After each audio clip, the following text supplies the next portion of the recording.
आपको संविधान पढ़ाता है। अगर ऐसा होता तो हमारे दादाजी हमारी दादी को पढ़ाए होते, उनके पिताजी पढ़ाए होते, हमारी मम्मी भी पढ़ी लिखी होती कि ना होती। जब संविधान लागू नहीं था तब क्यों नहीं पढ़ा दिए पापा, बाप दादा क्यों नहीं पढ़ा दिए? क्यों पढ़ा दिए? या पति भी ना पढ़ाते? लेकिन मजबूरी है सबकी, संविधान में व्यवस्था है और उन्होंने व्यवस्था दिया। आज बेटियां पढ़ रही हैं और जब ये कदम रखती हैं तो आनंद आता है, क्योंकि हम 80 और 90 के दशक की बेटियां हैं, साइकिल में लेकर चलते थे तो लोग आके लड़ा देते थे। लेकिन इसका मतलब ये नहीं है कि आप डीएम बन जाइए और आपकी शादी हो गई तो पति मर मर के पढ़ाए और आप उसको छोड़ दीजिए। ये भी गलत बात है, ये बहुत गलत बात है। वो आपको भरोसा करता है, उम्मीद से पढ़ाता है। एक बात मैं और बच्चों से कहूंगी कि जो महिलाएं हैं वो तो चाहती हैं कि हमारी मम्मी की सेवा खूब अच्छे से हो, मायके में भाभी करेगी तो सास की भी तो सेवा करनी पड़ेगी। ये नहीं सोचती है कि नहीं हम अपनी सास की उतना ही सेवा करें जितनी अपनी भाभी से उम्मीद करते हैं। कहते हैं कि जैसा बोगे वैसा ही काटोगे। विषय से हट के एक बात करना चाहती हूँ कि बेटियां, अभी मैं देख रही थी थम्स अप पी रही थी। थम्स अप अगर आप पीते हो तो जहर पीते हो, उसमें कुछ भी नहीं है। 4 लड़कियां थी, बारी बारी से घोट एक ही से पी रही थी, मैंने देखा है? और मैं नाम नहीं लूंगी क्योंकि दिक्कत होगी ना। तो थम्स अप पीना बहुत ही गलत बात है। इस तरह के जो आइटम है आप उसे खाना पीना छोड़ दें, पैसे बचाएं, हेल्दी खाएं, परिवार को सेहतमंद बनाएं। तो मैं कहना चाहती हूँ, पंडित जवाहरलाल नेहरू प्रधानमंत्री थे, क्या वो इंदिरा गांधी को बना सकते थे?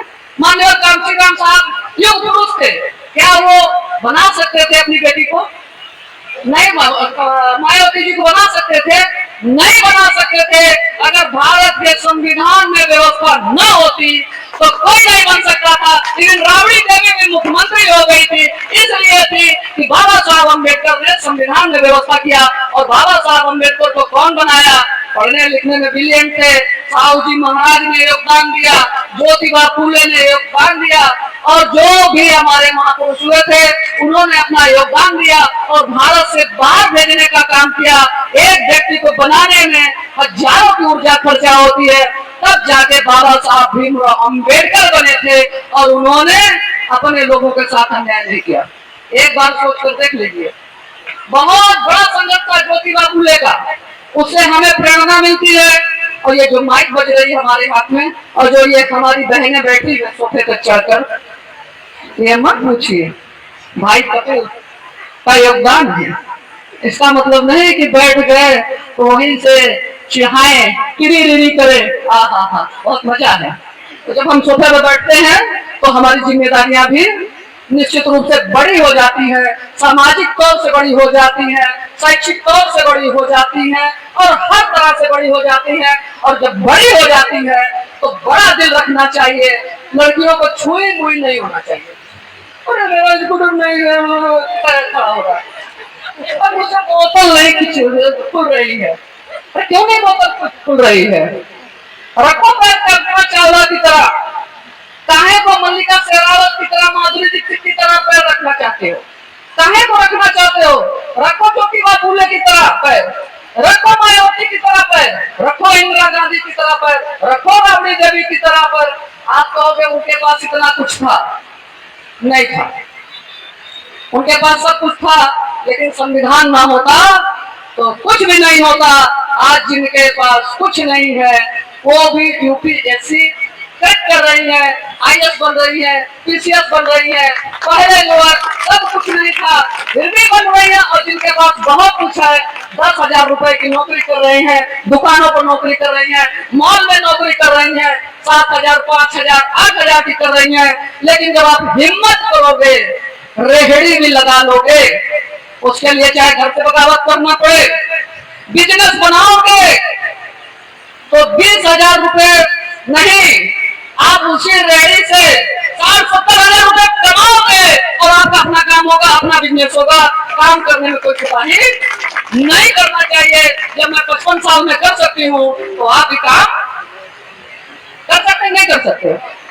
कर सकते हैं। तो काम करने के लिए जज्बा चाहिए, जज्बा, प्रेरणा पर दम होना चाहिए। कोई रोक नहीं सकता आपको काम करने से।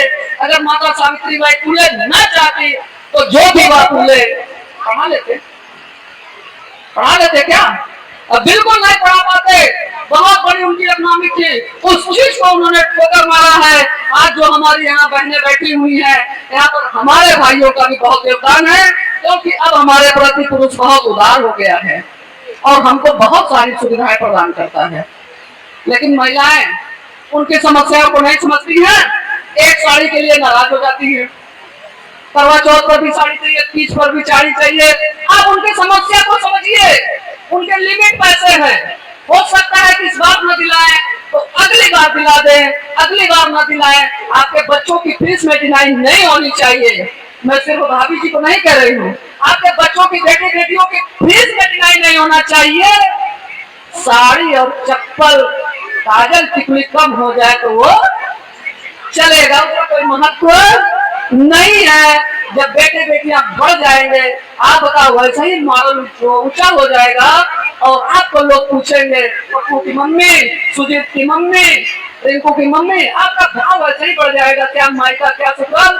और लोग पूछेंगे आपको घेर घेर के और आपको बुलाएंगे भी और कहेंगे कि विनीता की मम्मी ने बड़ी मेहनत किया था, वीरू की मम्मी ने बड़ी मेहनत किया था, इसलिए इनकी बेटी जो है इतने आगे बढ़ी। इन्हीं चंद बातों के साथ आपने हमें सुना और आयोजक महोदय ने मुझे बुलाया, इसके लिए बहुत सारा धन्यवाद, बहुत सारा साधुवाद।